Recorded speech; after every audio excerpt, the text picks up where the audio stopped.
vocês ao encontro, porque o Senhor será convosco. Interessante que Deus diz para o povo enfrentar. Deus fala: vocês vão sair ao encontro desse exército, mas eu vou ser com vocês. Existem momentos em que Deus luta por nós, em que Deus livra a gente da tempestade. Existem momentos que não, nós vamos passar por essa tempestade. Nem que tenhamos que andar por sobre as águas, mas nós vamos passar por essa tempestade. Eu não sei o que você tem enfrentado, e a gente começa a ficar meio assustado, né? Meio tenso com tanta coisa que o pessoal já está falando aí que vai acontecer novamente. Os casos de Covid têm aumentado e a gente fica aflito. E talvez você tenha alguém da sua família, algum conhecido que esteja passando por esse momento difícil e você está sendo impactado por isso.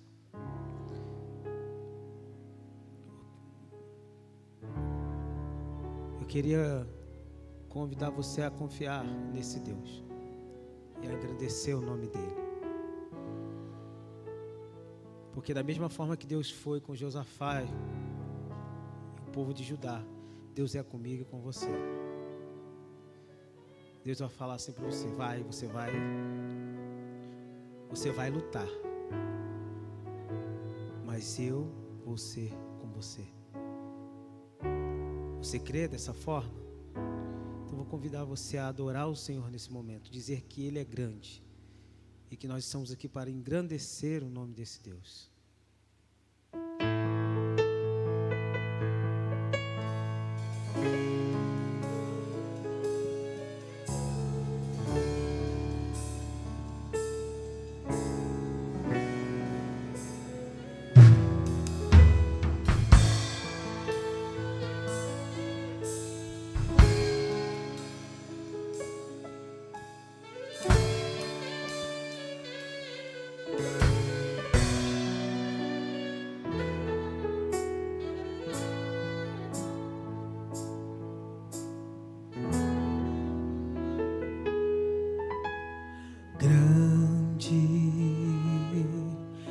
O Senhor e muito digno de louvor,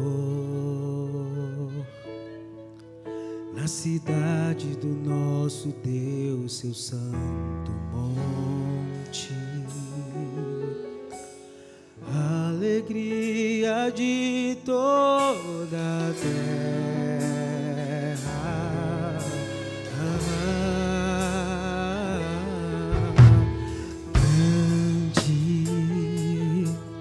É o Senhor em quem nós temos a vitória e que nos ajuda contra o inimigo. Por isso diante dele nos prostramos.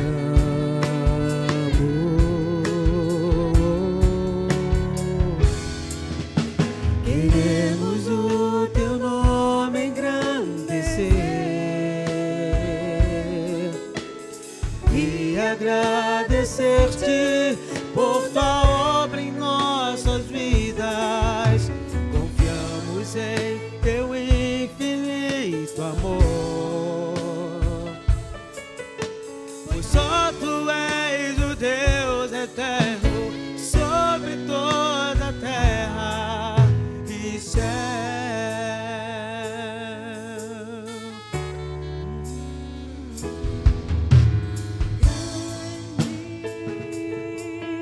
É o Senhor e muito digno de louvor, na cidade do nosso Deus, seu santo monte, alegria de toda a terra.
pois só tu és o Deus eterno sobre toda a terra.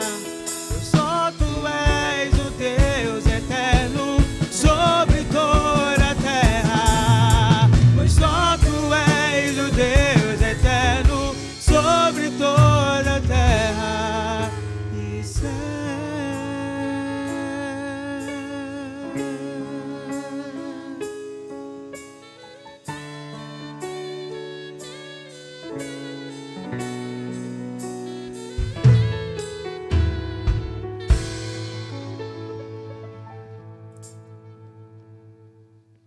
Boa noite, boa noite.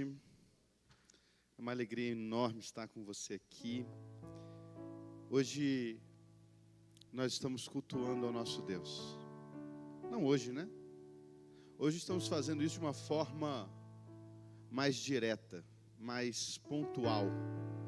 Mas as nossas vidas precisam ser vividas para glorificá-lo. Porque Ele é digno. Porque Ele merece, porque Ele nos convida a isso. Então, eu queria agradecer a Deus com você, por poder cultuar, orar e louvar a Deus. Vamos orar, falar com o nosso Deus? Curve a sua cabeça. Senhor Jesus, muito obrigado pela Tua palavra, muito obrigado pelos cânticos, muito obrigado, Deus, porque se estamos aqui em pleno 2020, é porque o Senhor tem cuidado de nós. É porque o Senhor tem protegido cada um de nós. E o Senhor tem cuidado dos nossos corações e mentes. Pai Santo, fala com a gente essa noite. Que ninguém saia daqui sem sentir, ó Deus, poderosamente a Tua presença, a Tua palavra exposta e o Teu agir de uma forma extraordinária. É em nome de Jesus Cristo que oramos e te agradecemos por tudo. Amém. Eu tenho alguns recados muito importantes para dar. Primeiro esse ano nós faremos o culto da virada aqui. Então a nossa igreja estará se reunindo 10 horas da noite, no dia 31. E teremos um momento bem bacana de louvor, exposição da palavra de Deus. E à meia-noite estaremos entregando, consagrando o nosso ano de 2021 a Deus, pedindo que 2021 seja um ano de extrema presença dEle e de extrema palavra dEle nas nossas vidas. Você está extremamente convidado. Se você não for viajar, se você não for passear, venha para cá. Vai ser uma experiência extraordinária estar com você. Nós não teremos ceia, né? Nós não teremos janta aqui. Então você pode preparar na sua casa direitinho. Você vai vir aqui, a gente vai fazer o culto da virada, depois você vai em casa, você come em casa. Principalmente por a questão do Covid, né? A gente está evitando o contato. Até a nossa Santa Ceia, hoje ela é isolada, ela é limitadazinha, toda fechadinha, para evitar isso. Estamos vivendo momentos de muitos casos, né? Muita gente pegou, muita gente está pegando, então temos que tomar toda a precaução, todo o cuidado possível. O segundo grande aviso são os nossos pequenos grupos. Estamos tendo pequenos grupos todas sextas-feiras, 8 horas da noite na minha casa. E é um prazer enorme receber você na minha casa, você que mora pro lado de lá da cidade. Eu moro no Coronel Veiga. E você que está de alguma forma um pouco mais resistente de ter contato, de estar próximo, nós temos o nosso PG às quartas-feiras, 8h30, pelo Zoom. Então, se você tem o desejo de participar, não deixe de pedir, chamar. A gente vai te dar o link, te passa o link e você pode fazer parte desse pequeno grupo. E a ideia do pequeno grupo, né? A ideia do pequeno grupo é um pouco voltar lá nas origens. A ideia de que a igreja começou nos lares, começou em reuniões pontuais, sem um grande número de pessoas, mas pessoas que se relacionavam entre si, e o poder de Deus veio sobre essas pessoas. Então não deixe de aproveitar esse momento. É um momento de culto a Deus, é um momento de se aproximar de pessoas que você não conhece, é um momento de orar com pessoas que você talvez não conhece, para que você conheça e cresça nisso, nessa caminhada. tenho um convite a fazer para você também, que está caminhando com a gente há mais tempo. Nosso ministério de louvor, nosso ministério de intercessão, nosso ministério de integração, todos eles estão abertos para que você possa servir a Deus de alguma forma. Então, pastor, eu me sinto sem graça de orar, eu não gosto muito de orar. Você tem que ir no ministério de intercessão, para você mudar essa realidade da sua vida e começar a amar a oração, gostar muito desse negócio. Pastor, eu não gosto de cantar, eu não gosto de louvar, então não venha para o ministério de louvor, mentira. Vem sim que você vai aprender, o Robinho vai ensinar a cantar, o Hugo vai ensinar a bateria, e a gente vai, com certeza, louvar a Deus com todos os nossos corações, com você aqui. E se você não gosta, realmente não quer fazer nada disso, mas você quer dar um abraço não pode, mas dar um sorriso também não pode. Você dá uma piscada para alguém que chegar ali na frente, você é muito bem-vindo a fazer isso também. Acabou que não pode quase nada mais no ministério de intercessão, né? Mas você pode dar o presente da nossa igreja, que é uma bênção, e fazer parte disso aí, ajudar a organizar a igreja de uma forma geral. Eu queria fazer uma pergunta. Tem alguém que está nos visitando pela primeira vez? Se sim, levanta a mão bem alto. O nosso Ministério de Integração vai levar um presente para vocês. Deus abençoe, é um prazer enorme ter vocês aqui com a gente, tá bom? Já. Cadê? Tem mais alguém? Opa, tem outro casal aqui. Então, já vai chegar aí um presente. E aí, a gente queria muito te abraçar, mas a gente não pode te abraçar vocês, mas com certeza você vai receber o presente ali na saída, vai receber um presentinho para cada um. Deus abençoe muito sua vida, tá bem? E agora a gente vai entrar aí no momento dos nossos dízimos de ofertas. Aqui nós estamos trabalhando com os dízimos de ofertas no final, então é só você pegar e fazer sua oferta no finalzinho. O gasofilaço está lá fora, para evitar, né, que a gente tenha mais contato aí juntando as pessoas, né? E o nosso momento de dízimos de ofertas é um momento que eu gosto muito de fazer, principalmente pela ideia do que ele é. Muitas vezes ouvimos que o momento de dízimos e ofertas, ele é obrigatório. Porque não é obrigatório fazer, mas se você não fizer, você sofrerá consequências. Muitas vezes nós ouvimos que se você der, Deus vai te dar mais. Muitas vezes nós ouvimos que é um mandamento de Deus. E tudo isso não. Algumas dessas coisas podem ser verdade. Por exemplo, o texto fala sobre o dízimos e ofertas. E ele fala que é uma expressão de culto a Deus. Que é uma expressão de gratidão a Deus.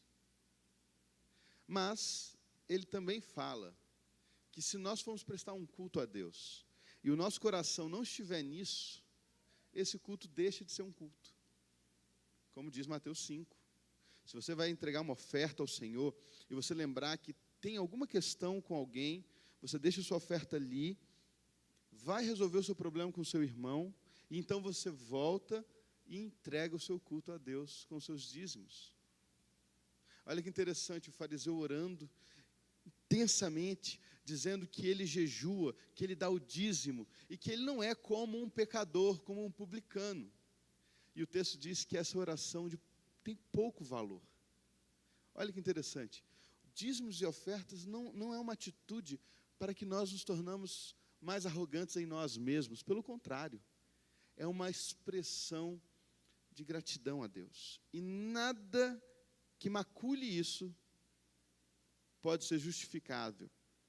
Então, só dizime, só dê sua oferta aqui ou em qualquer lugar, irmãos.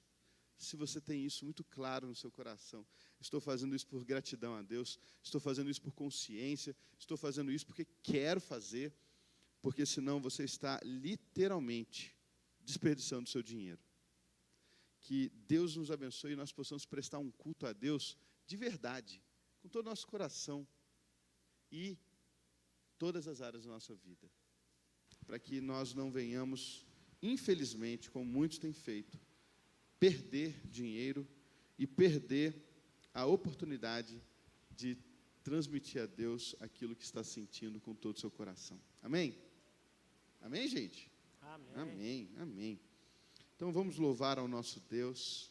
Queria te convidar a ficar em pé E se você que está nos assistindo quer fazer uma oferta, quer fazer o dízimo, à luz disso que ensinamos, falamos, tem um QR Code aqui do meu lado esquerdo, é só você colocar a câmera do seu celular ali, que você vai conseguir prestar o seu culto e a sua oferta do jeito que você bem entender, tá bem? Deus nos abençoe e vamos louvar o nosso Deus com todo o nosso coração, porque inquestionavelmente é isso que Ele quer.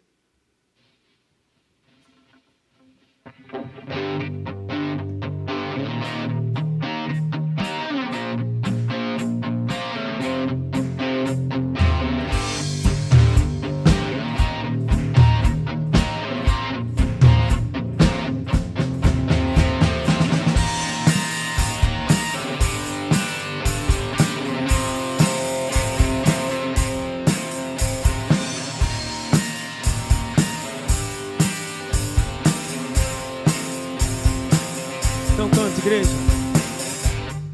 Nada vai me separar,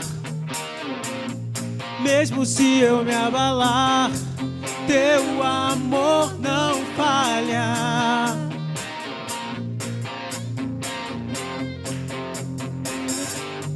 Mesmo sem merecer, tua graça se derrama sobre mim e teu amor não falha.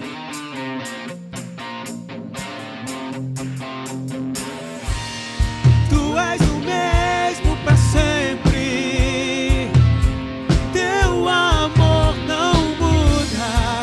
Se o choro dura uma noite, a alegria vem pela manhã. Se o mar se enfurecer, eu não tenho que temer, porque eu sei que me ama. Eu digo que o teu amor não falha.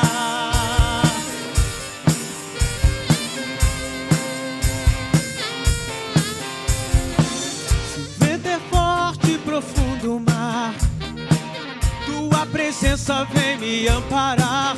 O teu amor não falha. Não, não, não, não, não. Difícil é o caminhar, nunca pensei que eu fosse alcançar, mas o teu amor não falha.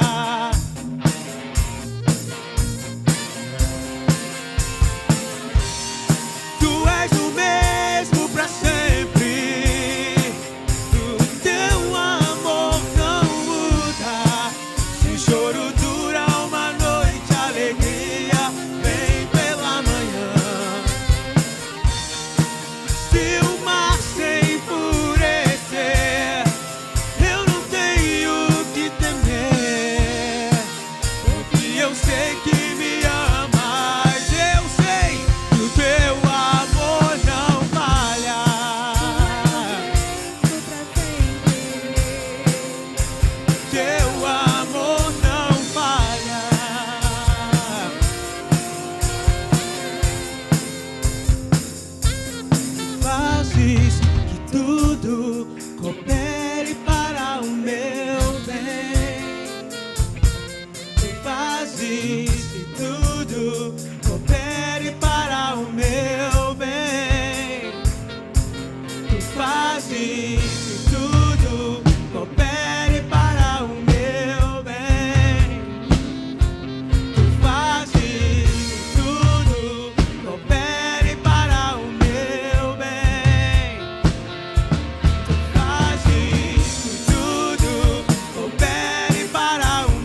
Aleluia! Toda a honra, toda a glória ao nosso Deus.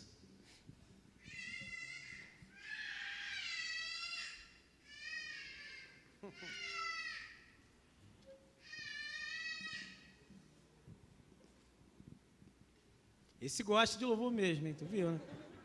É. Aí, pastor, já tem um já para cantar com a gente aí. Amém, igreja? Vamos adorar o Senhor.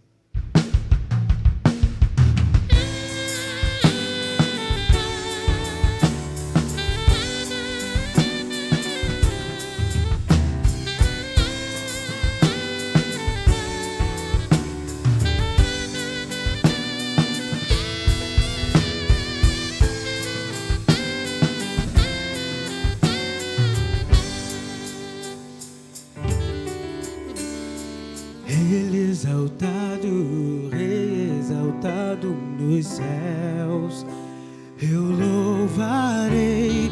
Ele exaltado, para sempre exaltado, seu nome louvarei.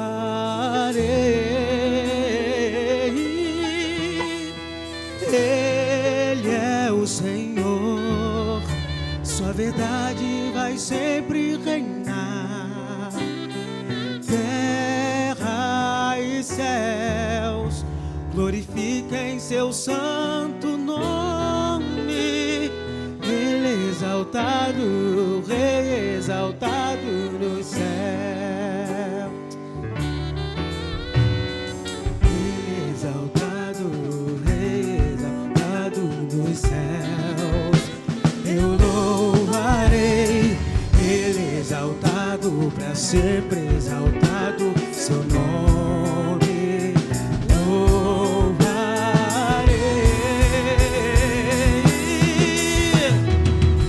Ele é o Senhor, sua verdade vai sempre reinar. Terra e céus glorifiquem seu santo nome. Ele exaltado, Rei exaltado no céu. Ele exaltado, Rei exaltado nos céus, eu louvarei. Ele exaltado, para sempre exaltado, seu nome louvarei. Então diga: Ele é o Senhor, sua verdade vai sempre reinar. Terra e céus glorifiquem seu santo nome. Ele exaltado, Rei exaltado. Vamos cantar mais uma vez no início. Para vocês, ele exaltado. Ele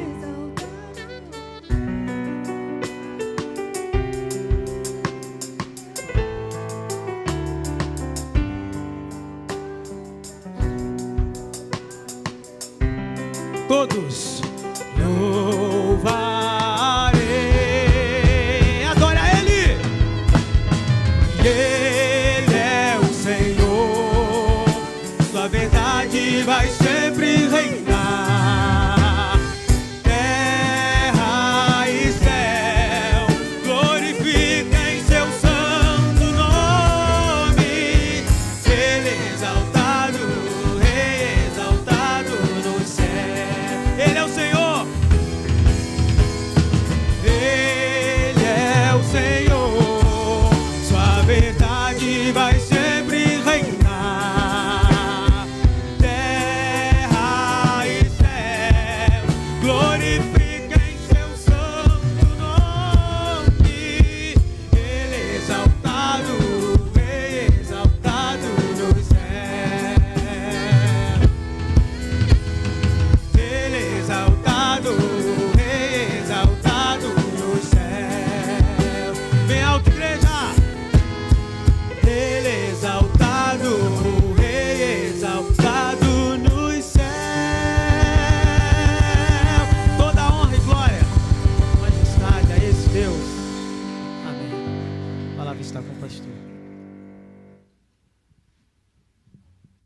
Pode sentar, igreja.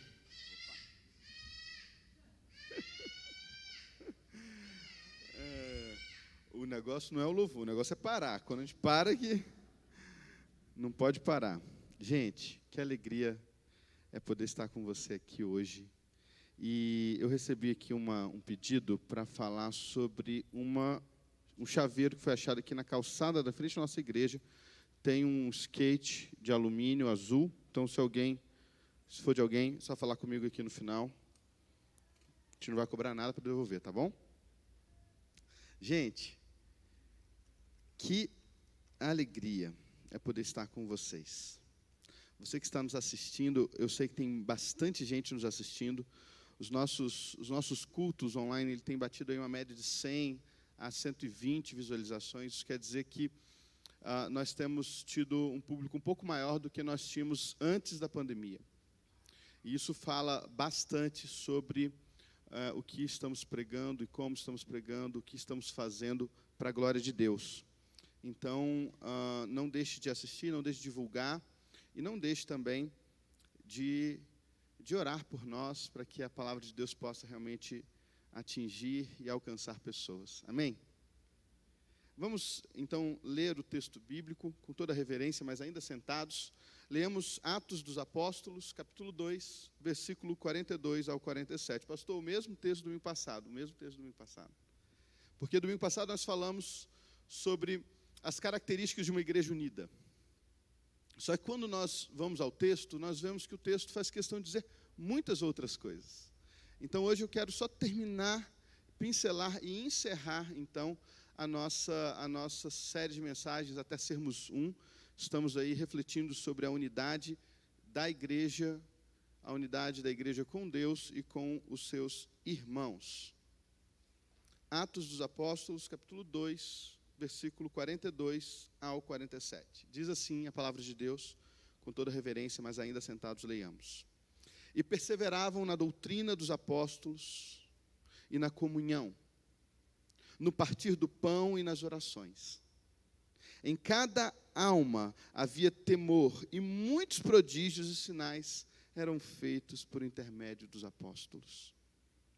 Todos os que creram, estavam juntos e tinham tudo em comum. Vendiam as suas propriedades e bens, distribuindo o produto entre todos, à medida que alguém tinha necessidade. Diariamente perseveravam unânimes no templo, partiam o pão de casa em casa e tomavam as suas refeições com alegria e singeleza de coração, louvando a Deus e contando com a simpatia de todo o povo. Enquanto isto, acrescentava-lhes o Senhor, dia a dia, os que iam sendo salvos. Vamos orar mais uma vez? Oremos. Senhor, muito obrigado pela Tua palavra.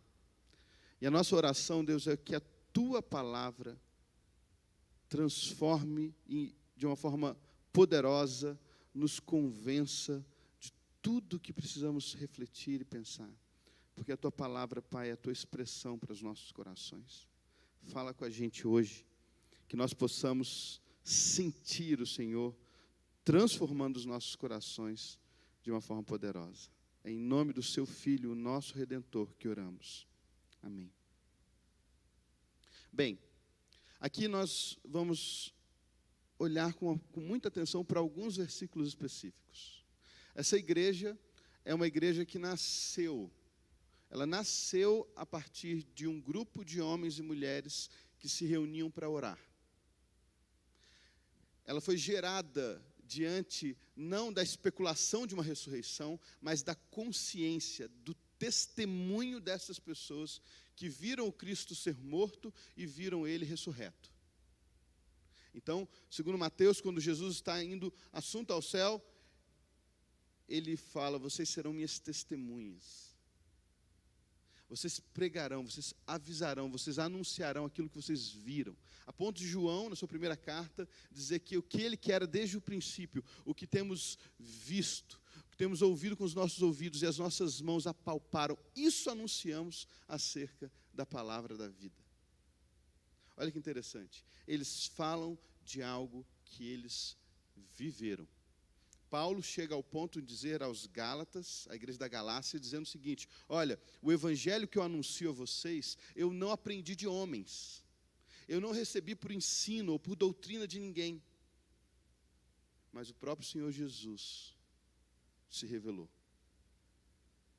Então, vejam bem, essa igreja, ela estava ensopada com um relacionamento com Deus profundo. Essa igreja estava derramada a uma consciência de quem é esse Cristo. E ela reunida orava. E o resultado dessa igreja reunida orando foi o derramar do Espírito Santo de Deus. E diante do Espírito Santo de Deus derramado sobre essas pessoas, eles pregaram o evangelho e 3.000 pessoas se converteram. E então, Lucas, o médico, ele vem aqui fazer um resumo sobre o que essa igreja estava vivendo. E é esse resumo que a gente acabou de ler. Eles perseveravam na doutrina dos apóstolos, na comunhão, no partir do pão, nas orações. Em cada alma havia temor. E é sobre isso que a gente vai falar hoje. Essa característica que é um pouco peculiar, porque percebam, eles estão falando de unidade, ele está falando que as pessoas vendiam suas propriedades, eles tinham um só coração, eles ficavam juntos no templo, mas ali, em algum momento, ele resolve interromper esse conceito de estar tudo acontecendo de forma unânime, para falar que no individual, em cada alma, havia temor.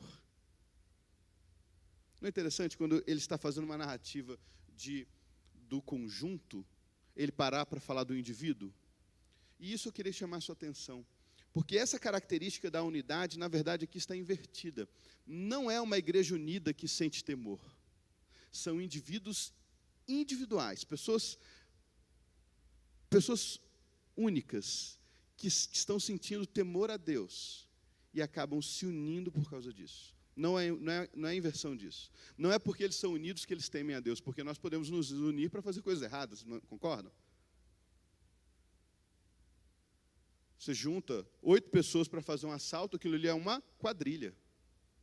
Acho que não precisa nem ser 8, né? A partir de acima de 3 ou 2, sei lá. Eles estão unidos com o propósito de fazer o mal. Mas o que está acontecendo aqui é, no individual, eles têm temor a Deus.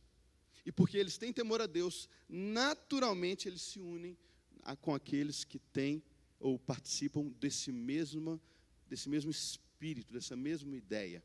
E por isso hoje eu quero conversar com você sobre temer a Deus. O que é temor a Deus? Essa palavra que ela enriquece o Novo e o Velho Testamento. Essa palavra que está presente de uma forma quase que excessiva nos textos. Vejam bem, nós vamos ouvir falar do temor ao Senhor em Provérbios mais de 12 vezes. E é um livro que tem 31 capítulos. Capítulos não, 31 divisórias. Ou seja, pelo menos na metade deles você vai ter essa palavra. E no nosso português essa palavra soa um pouco estranho quando nós pensamos em relação à autoridade. Porque quando a gente pensa temor a Deus, nós pensamos... Qual a primeira palavra que vem na sua cabeça quando você pensa temor? Medo. E aí eu penso, será que eu tenho que ter medo de Deus? Quando a gente vai olhar no original, a gente fica um pouco mais perplexo, porque a palavra significa medo, pavor, consciência de juízo. E a gente fala, gente, será que todas as vezes que o texto fala sobre temer a Deus, ter temor no coração, é isso que ele está nos convidando a ter? Não, não é. Graças a Deus, né? Essa palavra temor, tanto no grego quanto no hebraico, ela também tem uma leitura, ela existe nela uma leitura de reverência. Uma leitura de você estar impactado e extasiado com aquilo que você está vendo. Isso desenvolve no seu coração uma profunda reverência sobre aquilo. É mais ou menos o que aconteceu com Isaías, quando ele viu o Senhor no capítulo 6 do seu texto. É a mesma coisa que Provérbios 1:7 vai dizer. O temor do Senhor, vejam bem, olha o que Provérbios 1:7 vai dizer. O temor do Senhor é o princípio do saber. Não condiz com ter medo, condiz com você ter a consciência que existe um ser que você deve reverência, que você deve olhar com atenção, com cautela, com cuidado, que você deve olhar com toda precisão, o máximo possível. Esse é o convite. E é isso que a igreja estava vivendo e sentindo. Isso é tão sério que lá em Provérbios 8:13, ele vai dizer, o temor do Senhor consiste em, olha que interessante, ele vai dizer, ele vai fazer uma explicação do que é o temor do Senhor, porque a gente ouve muito sobre isso e acaba pensando pouco, e aí ele vai te dar 5 características do que é temer a Deus. E o que é temer a Deus? Ele vai dizer, aborrecer o mal, aborrecer a arrogância, aborrecer a prepotência, aborrecer o mau caminho e a boca que fala dolosamente ou maldosamente. Ou seja, o temor do Senhor se revela não com as nossas palavras, mas com as nossas atitudes, com cada escolha que tomamos, com o impacto que é esse Deus se revelando às nossas vidas e gerando em nós o distanciamento de algo que Ele odeia. Gente, o temor a Deus é aquilo que vai nos unir. É aquilo que vai nos fazer olhar para os nossos pecados e falar, eu os aborreço, por temor a Deus. Não por medo de Deus, porque se você for olhar, a maioria das vezes que estás falando de temor a Deus no relacionamento com Deus, é uma consequência das suas virtudes e não das suas condenações. O temor vai se apoderar das pessoas quando elas percebem a grandeza de Deus e não quando elas percebem o juízo de Deus. Então perceberemos um Deus que deve ser temido, reverenciado, amado pelo que Ele é e não pelo que Ele pode fazer com a gente. Esse é o primeiro convite que Ele nos convida a pensar. Uma outra característica muito interessante do temor, e que isso precisa ressoar em nossas mentes e corações, é que Ele sempre acompanha a igreja. Olha o que diz Atos 9:31, rapidamente. É uma releitura agora de como a igreja está após a conversão de Paulo. Paulo, conhecido como Saulo de Tarso, perseguidor da igreja, é impactado pelo poder de Deus, se converte, e aí depois dessa narrativa, Lucas resolve dar um breve resumo de como a igreja está, e ele vai dizer, ora, a igreja na verdade tinha paz por toda a Judéia, Galiléia e Samaria. E olha que interessante que ele vai dizer, edificando-se e caminhando no temor do Senhor. Não é opcional. Nós precisamos olhar para o temor do Senhor como algo urgente nas nossas vidas. E por quê? Abra sua Bíblia rapidamente lá em Salmo 25, versículo 13, se não me engano. Salmo 25, 13.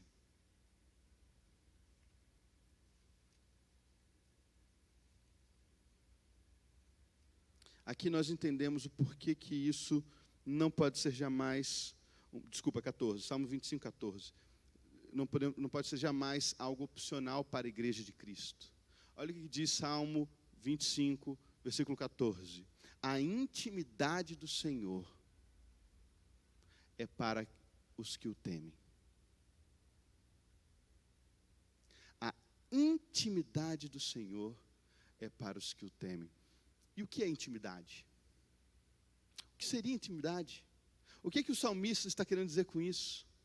Ora, intimidade não pode ser nada menos, nada mais do que você estar próximo, conhecer, entender, se aproximar ao ponto de saber qual é a vontade. Olha, por exemplo, Moisés. Moisés era um homem íntimo de Deus, capítulo 33 de Êxodo. Ele vira para Deus quando Deus fala, olha Moisés, eu darei a minha bênção, mas eu não irei com vocês. Ele fala, Senhor, se o Senhor não for com a gente, não nos envia. Se o Senhor não for com a gente, não me mande ir à frente desse povo, porque nós não queremos as suas bênçãos, nós queremos a tua presença, porque como que o mundo saberá que o Senhor nosso Deus não é por você andar no meio do seu povo? Esse homem era íntimo de Deus, ele sabia que as bênçãos de Deus tinham pouquíssimo valor se for em detrimento à presença dele. Abraão era um homem que conhecia Deus. Capítulo 18 de Gênesis. Ele vira para Deus, quando Deus fala que ele vai destruir Sodoma e Gomorra, ele vai falar assim: longe de ti matar o justo com o ímpio. Longe de ti. Não faria justiça o juiz de toda a terra? Não faria justiça aquele que é o conceito de justiça do universo? Se tiver ali 50 justos, o Senhor vai matar o justo com o ímpio? E aí ele começa numa caminhada com Deus, até chegar 10 justos.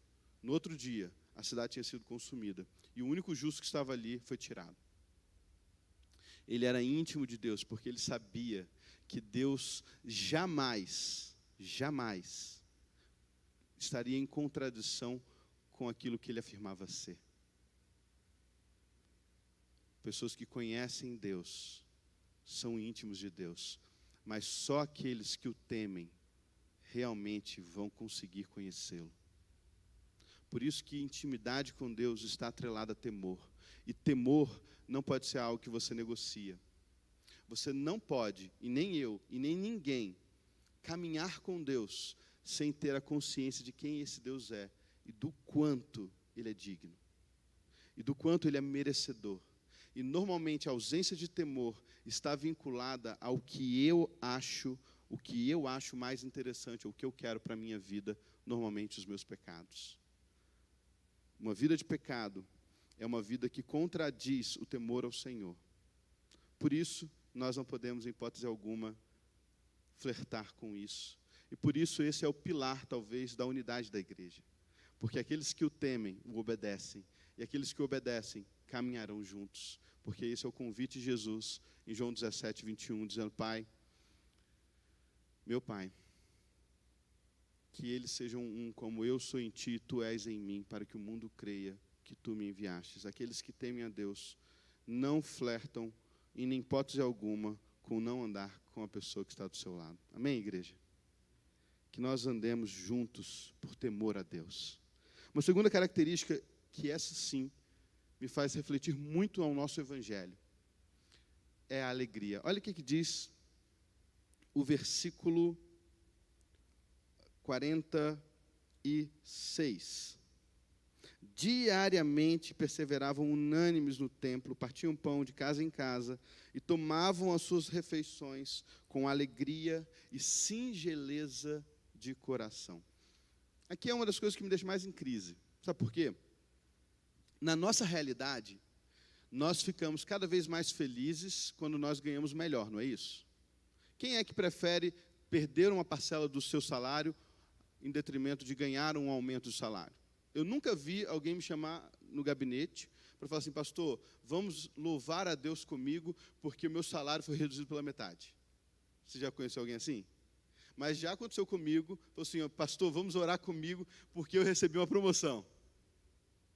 Qualquer um. Pastor, louva a Deus aí, já recebi mensagem, porque o apartamento saiu. Todos nós. Mas sabe o que é interessante nessa característica aqui? Esses homens e mulheres estavam vendendo as suas propriedades e dividindo com as pessoas que não tinham. Em casa, eles partiam o pão. E se não tinha pão, eles compravam o pão e pagavam o pão. Então, essa alegria e singeleza de coração estava vinculada a uma realidade diferente do nosso tempo. Estava vinculada a uma realidade que era, na verdade, um derrame financeiro. Isso está acontecendo mesmo, tá, gente? As pessoas aqui estavam vendendo suas propriedades e bens, estavam entregando aos apóstolos. O que acontece? Não sei se vocês lembram lá em 1 Coríntios, quando Paulo fala que a igreja da Judéia está passando fome. O que está acontecendo lá? Os cristãos venderam seus bens e dividiram com os pobres, não foi isso? O que aconteceu? Veio uma grande fome, avisada por Ágabo, o profeta. E as pessoas não tinham mais dinheiro. E aí as igrejas dos gentios bancaram a igreja da Judéia porque eles estavam passando necessidades. E aí Paulo ainda afirma, para que não haja demais em um e outros passem fome, falando disso como o relacionamento com Deus, como a vontade de Deus, a divisão. Mas o que me chama a atenção aqui é que essas pessoas estavam contentes, elas estavam alegres, elas estavam exultando no Senhor, mesmo tendo que dividir o seu pão. Quebrando, talvez, a coluna vertebral do nosso século, que é o capitalismo, que diz, tenha, tenha, tenha. Você precisa mais. Você tem um iPhone 11, agora eu lançou o 12, tem o 12. O seu carro é 2018, está velho, porque agora tem o 2020. Melhor, tem o 2021. E isso é tão interessante porque essa concepção ela é tão forte no nosso tempo que criaram uma teologia só para ela, chamada teologia da prosperidade. A teologia que diz, quanto mais você tem, melhor. Porque Deus está aqui para te fazer crescer, te fazer rico. E aí, muitos púlpitos estão abandonando os textos sagrados para pregar psicologia e teologia coaching. O que é teologia coaching? Você é um campeão, vai lá, campeão, você consegue. A força que você precisa está dentro de você. Tudo para centralizar o homem como o objeto final da criação, e não Deus. Então percebemos aqui uma característica da unidade gritante, a alegria. A alegria não é o resultado do tamanho da nossa conta bancária. Irmãos, pode acreditar em mim, não é. Normalmente, a pessoa que não tem uma vida financeira muito agressiva, ela fica buscando isso a vida inteira. Mas eu tenho casos na minha família, pessoas que têm tudo.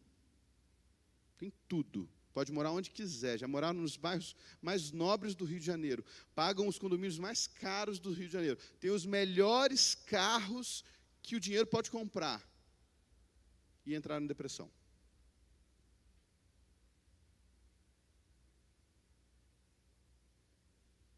Eu conheço pessoas que têm dinheiro para só lavar o cabelo no salão de beleza. Mas vivem à procura da felicidade, como diz o filme.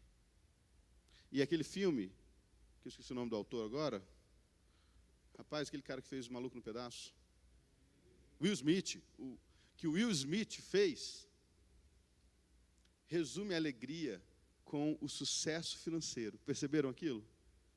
Ele vive a vida inteira dele atrás de sustento para a sua família. E o conceito, o ápice do filme, no final, é que quando ele consegue essa estabilidade, depois de muitas lutas, ele alcançou isso.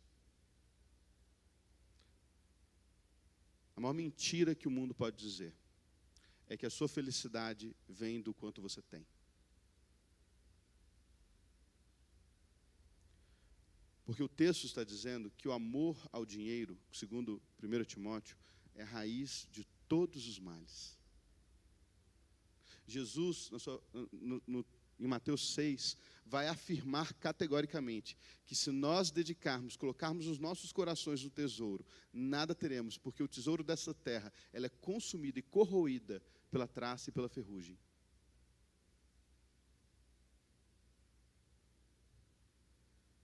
E vai afirmar categoricamente, busque os seus tesouros nos céus, porque lá ladrão não rouba, e ferrugem não corrói, e traça não come. Ele vai dizer mais uma coisa que precisa ecoar nas nossas mentes e corações. Aonde estiver o teu coração, e é melhor prestar atenção, ali estará o teu tesouro. Desculpa, onde estiver o teu tesouro, ali estará, enfim, o teu coração. Por isso, estar à procura da felicidade não pode ser algo que nós temos. Aquilo que nos traz felicidade não pode ser algo que nós temos, mas precisa vir a partir daquele que temos. O que alegra o coração desta igreja não são suas posses, porque elas estavam sendo desfeitas aqui. O que alegra o coração dessa igreja é quem é o centro da vida dessa igreja. quem é o criador daquela igreja, quem é o consumador daquela igreja. Por isso que Neemias vai dizer que o Senhor é a nossa alegria, é a nossa força. A nossa força vem do Senhor.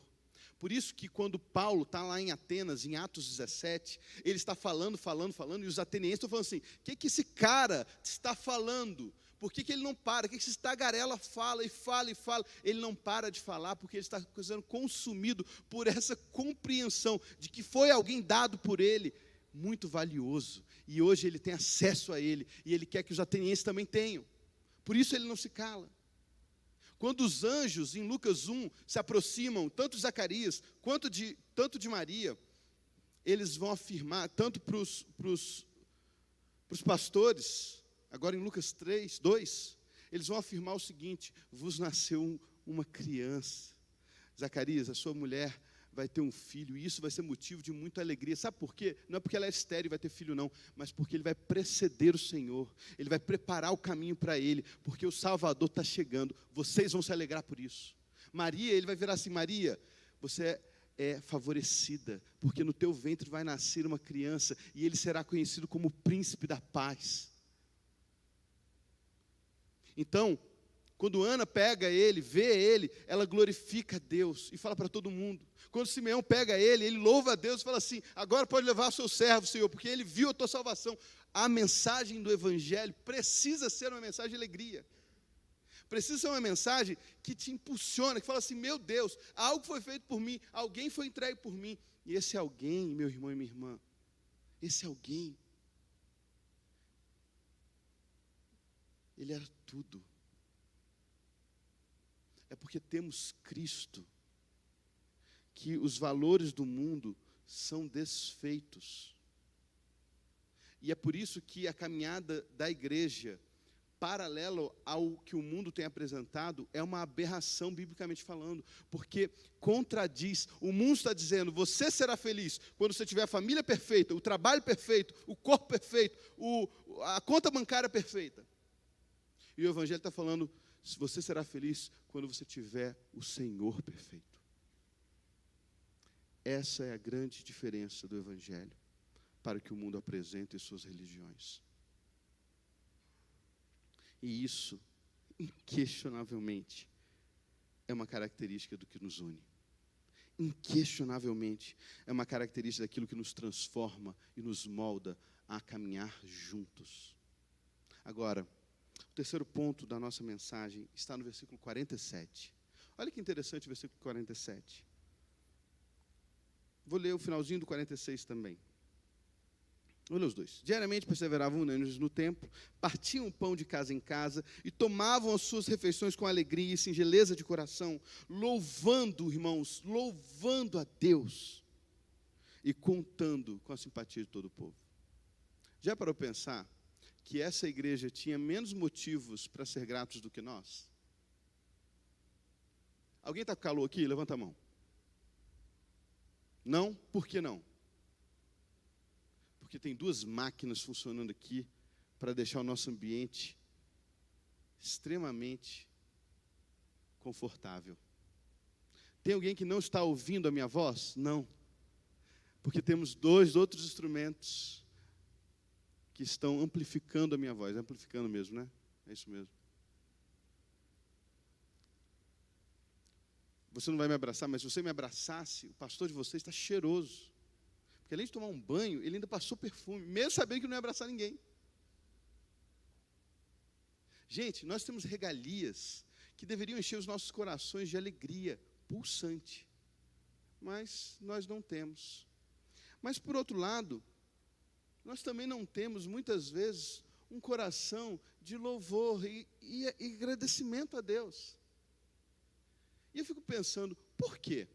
Por que uma nação, um povo que tem tanto, é tão ingrato e tão pouco pronto a louvar a Deus por aquilo que Deus tem nos dado? E aí, cai numa característica que a psicologia deve explicar melhor do que eu, que quando nós temos as coisas com muito fácil, muito acesso, muita facilidade, isso denigre a nossa capacidade de pensar e agradecer, porque nem todos têm. Por isso que um rapaz criado num bairro nobre da cidade, que nunca tomou um tapa da mamãe, nunca tomou um apertão do papai, nunca ouviu, você não pode fazer isso, você está errado, que é o que mais tem acontecido hoje na sociedade. Ele desfruta de tudo da vida, ele tem tudo, ele tem o carro do ano, ele tem a comida que ele quiser, ele tem a pessoa que ele quiser, ele tem a namorada que ele quiser. Ele um belo dia, ele insatisfeito com a vida dele, ele pega um galão de gasolina, vê um morador de rua, taca a gasolina no morador de rua e taca fogo. Os valores foram tão destruídos pela ausência de qualquer tipo de incômodo que a vida perde sentido. E a vida do outro muito menos. Agora, o que isso tem a ver com gratidão ou louvor a Deus? Vocês lembram da passagem de Êxodo 34 em diante? Pode pular até 37, na verdade. O povo começa, Êxodo 20 em diante, o povo começa a murmurar. O povo começa a murmurar, e é interessante que eu sempre olhei para esse texto com um olhar muito negativo para aquele povo. Eu falo assim, gente, esse povo é um povinho difícil, né? Povinho difícil esse. Deus vai lá com mão poderosa, manda as pragas no Egito, destrói o faraó, destrói o exército do faraó, enche eles de ouro, manda eles para fora, e aí o povo reclama ainda. Mas que povinho... Um dia eu estava fazendo um devocional, estava fazendo um estudo sobre Gênesis, e eu estava assim, mas Deus, o Senhor é muito paciente mesmo, esse povinho aqui merecia ser consumido mesmo. E aí Deus falou assim no meu coração, né, Tiago? Povinho difícil, né, Tiago? Falei, povo difícil, reclamão, o Senhor fez tanta coisa. Ele povo difícil, Tiago, verdade. Muito complicado esse povo. Mas hoje eu estava pensando sobre esse povo, que não demonstrava gratidão a Deus por tudo que eles tinham feito, mas quando eles deparavam em questões de sobrevivência. Já parou para pensar nisso? Que as mães saíram do Egito louvando a Deus, caminharam um dia, caminharam 2 dias, caminharam 3 dias, a água acabou, caminharam 4 dias, não tinha água, caminharam 5 dias, chegaram diante de uma água e não podia beber a água. E aí esse povo que a gente acha que é um bando de ingrato, de murmuradores, viram para Moisés e falaram assim, vem cá, você tirou a gente do Egito para matar a gente aqui mesmo? Será que a gente faria alguma coisa diferente disso? Nós que murmuramos não pela sobrevivência, mas pelos nossos gostos. Gente, a gente murmura não é porque a gente está querendo sobreviver, não. A gente murmura quando a gente não consegue trocar de celular. A gente não murmura quando a gente está há 20 anos comendo o mesmo pão todo dia, não. A gente murmura quando não tem o presunto, ou presunto não, o que é uma coisa mais cara que presunto? Blanquê de peito de peru do jeito que você queria. Nós entramos numa caminhada, numa pegada de ingratidão tão agressiva, que quando as coisas mais extraordinárias de Deus acontecem nas nossas vidas, nós quase viramos para Deus e falamos assim, não fez mais que a sua obrigação. Percebe que a unidade, ela vai dispersar um pouco isso. Quando a gente vai caminhando junto, e a gente vai descobrindo que a mãe de não sei quem tem Alzheimer, está passando um momento difícil, que o fulano de tal perdeu o filho, que a menininha estava lá na praia e caiu um raio na cabeça da menina e matou a menina. E a gente vai percebendo que caminhando junto, nós não vamos só vendo os defeitos das pessoas, mas nós vamos vendo as dificuldades uns dos outros. E nós vamos percebendo que Deus é um Deus que ajuda, e que cuida, e que protege, e que liberta, e que transforma. E aí a gente vai percebendo o que essas pessoas aqui perceberam, irmãos. Sabe o que eles perceberam? É que esse Jesus que morreu para dar uma tão poderosa salvação, que mudaria a história de todos eles. Eles, todos os dias de suas vidas, vão lembrar que eles estavam condenados e foram salvos. Então, o que nos une é a consciência da salvação que recebemos. Olha o que Isaías 9 vai dizer, que um povo que vivia em meio às trevas, um povo que andava no sombra da morte, viu brilhar uma poderosa luz.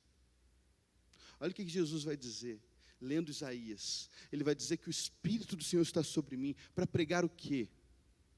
Para pregar as boas novas, para pregar a libertação aos que estão cativos, para dar vista aos cegos, para pregoar um ano aceitável do Senhor, para transmitir essa salvação. Isaías vai olhar para o servo sofredor, no capítulo 53 de Isaías, e vai dizer que não existia beleza nenhuma nele, e que o castigo que nos traz a paz estava sobre ele, e pelas suas pisaduras fomos sarados. É porque eles tinham a consciência dessa salvação, é que os seus corações pulsavam e falavam: nós precisamos louvar esse Deus, porque muito nos foi feito, muito nos foi entregue, muito tem sido dado a nós, por isso precisamos louvá-lo. Por isso se reuniam no templo e partiam pão em casa e perseveravam na doutrina dos apóstolos, na comunhão e no partir do pão. É porque eles tinham a consciência de uma salvação que eles mesmos não mereciam. É basicamente sobre isso que Paulo vai dizer a Timóteo na sua primeira carta, capítulo 1, versículo 12 em diante, se não me engano. Ele vai falar: Timóteo, eu sou grato a Jesus, porque Ele me achou digno de ser alguém que prega a palavra. Eu que era o principal dos pecadores. E Ele demonstrou a sua misericórdia, Ele demonstrou a sua paciência em mim, o principal. Vejam bem, olha como que Paulo, Saulo de Tarso, vai falar de uma forma tão agressiva. E por que ele é essa pessoa que se entrega tanto? Porque ele tem a consciência de que muito foi feito por ele. Eu estava ouvindo alguém falar sobre o filho do pobre e o filho do rico. O filho do rico, os pais querem dar tudo a eles. E os filhos do pobre querem dar tudo aos seus pais. Já parou para pensar nisso? Por quê? Já parou para pensar nisso? Que um filho de uma moça que bancou a família sozinha, arrumando casa, se ficar rico, a primeira coisa que ele quer fazer é comprar uma casa para a mãe, quer dar uma vida boa para a mãe. É porque ele viu a vida inteira dele, a mãe dele, ralando, sofrendo, lutando, sendo humilhada. Isso vai despertando no coração dele esse sentimento: eu tenho que fazer tudo pela minha mãe, tenho que fazer tudo pelos meus pais. Meus tios, minhas famílias têm escolas no Rio de Janeiro, mas antes de ter escolas, o meu avô trabalhava, mesmo depois de ter escola, trabalhava 18 horas por dia. A gente está lutando pelos direitos do trabalhador para trabalhar 8 horas. As pessoas naquela época trabalhavam 16, 15. Meus tios falam que o dia que eles mais apanhavam era no domingo, porque era o único dia que meu avô dormia, descansava, e aí não podia ter barulho. E criança, como é que não vai ter barulho, né? 6, né? Não sei o que povo fazia, tem tanto filho. Vai conversar com meu tio sobre o que meu avô merece. Meu avô merece tudo. Se ele quisesse mudar de casa todo ano, ele se muda todo ano. Os meus tios fazem tudo que ele mandar, porque ele ralou a vida inteira. Se a gente tem, palavras do meu tio Marquinhos, se a gente tem o que a gente tem hoje é porque o meu pai se matou de trabalhar. Agora, se nós seres humanos conseguimos ter uma leitura tão razoável para um homem que trabalhou muito a vida inteira, quanto mais nós como cristãos, sabendo que o nosso Senhor se esvaziou, como diz Filipenses 2, de tudo que Ele era, para que eu e você tenhamos vida. E é por isso que Deus o exalta, como diz Filipenses 2, acima de todo nome, e todo joelho se dobrará, quer queira, quer não, e toda língua confessará, quer queira, quer não, que Jesus Cristo é Senhor para a glória de Deus Pai. Amém? Amém. Gratidão é uma das nossas características. Você tem sido uma pessoa grata? Você tem acordado todo dia? Isso é um testemunho pessoal meu. Eu acho que eu estou me alongando. Você agradece pelas coisas que você reclama? Porque outro dia eu acordei cedo para fazer meu devocional. Eu acordo muito cedo para fazer meu devocional. E o meu filho resolve acordar cedo também. É impressionante. O dia que eu falo, vou fazer meu devocional à noite, o Felipe dorme até 8 horas da manhã. Mas o dia que eu falo, não, vou acordar de madrugada para fazer meu devocional, o filho acorda às 5h30 da manhã. Impressionante. Parece que quer atrapalhar o negócio. E o melhor, ele chega sorrindo. Às vezes eu estou orando, ele ajoelha do meu lado, espero terminar de orar para a gente poder brincar, porque ele acorda para brincar, né? Parece até que não faz isso o dia inteiro. E aí, outro dia eu acordei atrasado, acordei 5 e pouquinho. Corri para fazer o meu devocional, falei assim, ai Deus, pelo amor de Deus, que o Felipe não acorde agora, porque senão eu vou ter que acordar à toa. E Deus falou de uma forma poderosa no meu coração. Sabe o que Ele falou? Você preferia que ele não acordasse?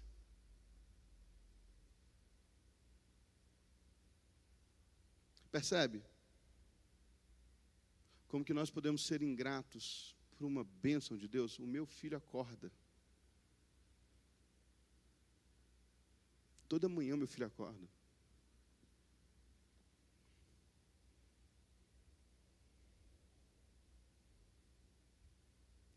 E isso porque ele sustenta a vida do meu filho, como diz Hebreus 1. Ele é o autor e ele é aquele que sustenta a sua criação e a vida nas suas mãos. E nós temos a ousadia de reclamar dessas coisas. Nós temos a ingratidão de reclamar com Deus sobre coisas que nós deveríamos estar prostrados, agradecendo todos os dias. Porque hoje, centenas de crianças não acordarão. Centenas. E o meu acordou. Você que tem trabalho e você reclama do seu trabalho, meu irmão, se arrependa. Porque só no nosso país temos 13 milhões de desempregados que fariam qualquer coisa para estar no seu lugar. Seja grato, porque essa é uma característica do povo de Deus. E se você é povo de Deus, se eu sou povo de Deus, precisamos ser gratos. E por último, para finalizar, meus irmãos, vou ler o último versículo 47, o final, que diz assim: enquanto isso, enquanto louvavam a Deus, enquanto perseveravam na doutrina dos apóstolos, na comunhão, no partir do pão, nas orações, enquanto eles tinham singeleza de coração, alegria e singeleza de coração, enquanto eles estavam indo ao templo louvar a Deus, o texto diz que o Senhor acrescentava-lhes, o Senhor, dia a dia, os que iam sendo salvos. Você quer saber uma característica de uma igreja unida? É uma igreja que cresce. E eu não estou nem um pouco preocupado com o crescimento da igreja do Bing. Porque, como temos falado, nós buscamos o crescimento do reino de Deus. E quando ele fala, e o Senhor acrescentava dia a dia as pessoas que iam sendo salvas, ele está falando do reino de Deus. Até porque não existia essa organização que existe hoje. Ah, essa é a igreja de Pedro, ah, essa é a igreja de Paulo, essa é a igreja de Tiago. Não existia isso. Era a igreja. Era o corpo. Era o templo de Deus. Agora nós fizemos rótulos, né, e rotulamos. Né? Batista, Assembleia de Deus, fala outra igreja aí, Maranata, e assim vai. Né? Então nós fizemos um negócio muito individualista. Mas nós não estamos preocupados com o crescimento da igreja. Nós estamos preocupados com o crescimento da noiva. Nós precisamos compreender que uma igreja unida, ela é unida com um propósito. Qual é o propósito? Lá em Gênesis 17, 21.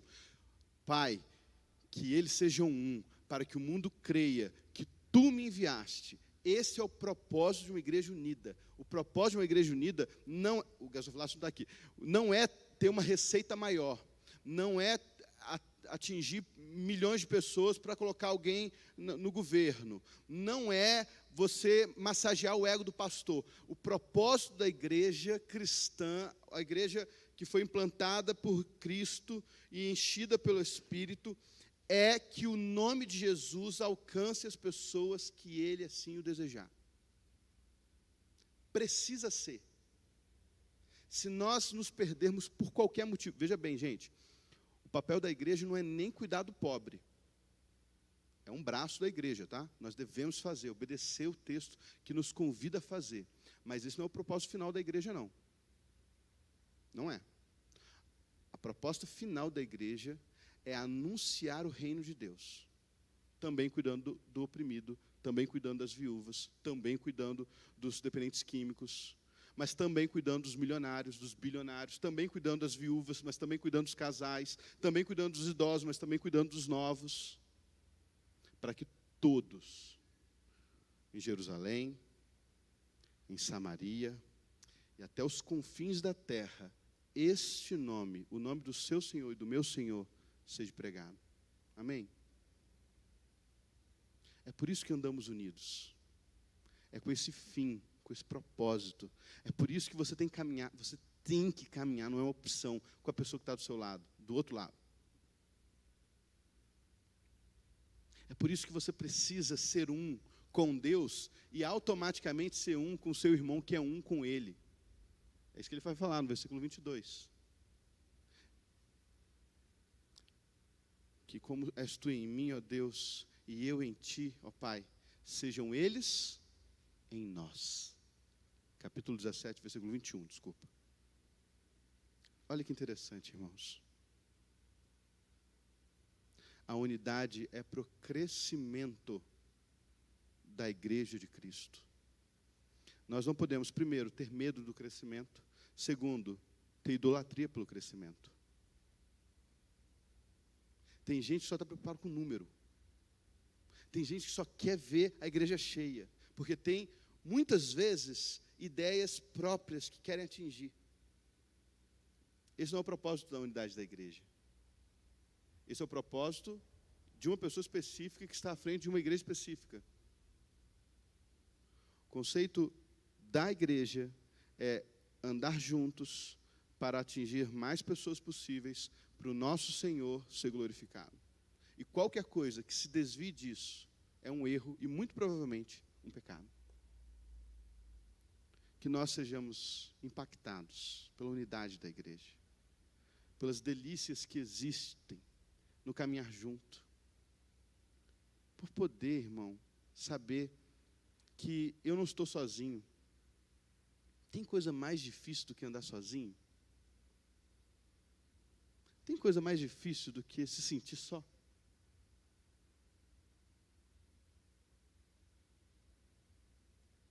Nós não somos chamados a isso. Deus cria a criação perfeita, se relaciona com o homem de uma forma perfeita, olha para isso tudo perfeito e fala, não é bom que o homem esteja só. Far-lhe-ei uma auxiliadora. Percebe? Você não foi programado para andar só. Por isso que o primeiro traço da depressão é o isolamento. O primeiro passo do suicídio é a solidão. Porque nós não fomos feitos para isso. Não caminhe só. Caminhe junto com o povo de Deus. Que Deus abençoe muito a sua vida. Que a sua família, a sua casa, a sua semana seja extremamente abençoada pela poderosa mão do nosso Deus. Amém? Curvem suas cabeças, vamos falar com Deus. Senhor, muito obrigado pela Tua palavra. Ó Deus, que a Tua palavra possa transformar as nossas vidas. Que a Tua palavra possa preencher cada dia das nossas vidas. Que a Tua palavra, ó Deus, molde a nossa forma de enxergar a vida. Perdoa, Senhor. Perdoa os nossos pecados, perdoa os nossos limites. Perdoa, Deus, as vezes que erramos porque temos demais. E nos ajuda, Senhor, cada vez mais a viver a Tua palavra e a obedecer a Tua palavra e a sermos íntimos do Senhor de uma forma poderosa e sincera. Ó Deus, eu não sei como está o coração de cada uma das pessoas que estão aqui. Eu não sei, Senhor, se tem pessoas que estão caminhando só há muito tempo. Eu não sei, ó Deus, se tem pessoas aqui que estão cheias demais deste mundo, a ponto de não perceber que o desapego a este mundo é a caminhada que o Senhor nos convida a fazer. Eu te peço em nome de Jesus, que o Senhor fale aos nossos corações, de uma forma poderosa, sincera e transformadora. Ó Deus, que a Tua palavra penetre as nossas vidas, para a glória do Teu santo nome e do Seu Filho Jesus Cristo. Em nome de Jesus Cristo oramos e agradecemos por tudo. Amém. Continue com sua cabeça baixa, continue em oração. Hoje nós expomos a palavra de Deus da forma mais clara que podíamos. E o convite que você ouviu aqui foi: Deus quer caminhar com você, quer ser um com você, quer gerar em você tudo o que Ele pode fazer. E hoje, se você tem sentido Deus falar ao seu coração, se você tem sentido Deus tocar o seu coração para caminhar junto com Ele, com o seu povo, eu queria te convidar a demonstrar isso levantando sua mão. E queria te convidar a ter uma conversa comigo muito, muito linda depois disso. Se você que está nos assistindo e quer falar assim: pastor, eu quero viver isso com Deus, eu quero viver a intimidade com o Senhor, não deixe de falar no programa, no chat do YouTube, não deixe de pedir o contato. Você que está aqui, quer falar assim: Senhor, eu creio em Ti, eu quero essa intimidade, levante sua mão bem alto para que nós possamos orar por você. Deus, muito obrigado pela oportunidade que temos. Que o Senhor continue falando poderosamente nos nossos corações, para a glória do Teu nome. É em nome de Jesus que oramos, porque Teu é o reino, o poder e toda a glória para sempre. E é em nome de Jesus que oramos. Amém, Senhor. Vamos louvar o nosso Deus.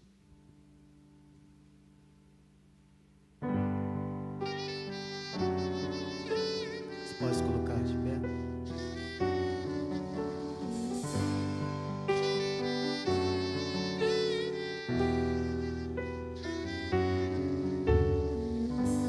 Senhor, eis-me aqui, vem transformar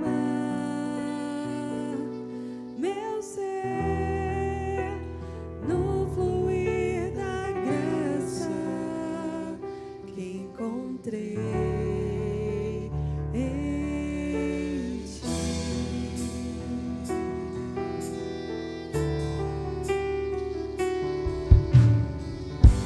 Senhor, descobri que as fraquezas que há em mim podem ser vencidas no poder do Teu amor, junto a Ti, junto a Ti, Teu amor me envolve,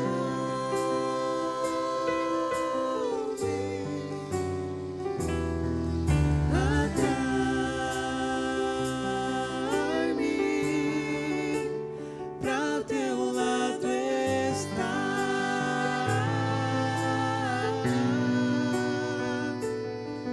Espero em Ti e subo como águia nas asas do Espírito, contigo voarei no poder do Teu amor.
Olha para a pessoa que está do seu lado.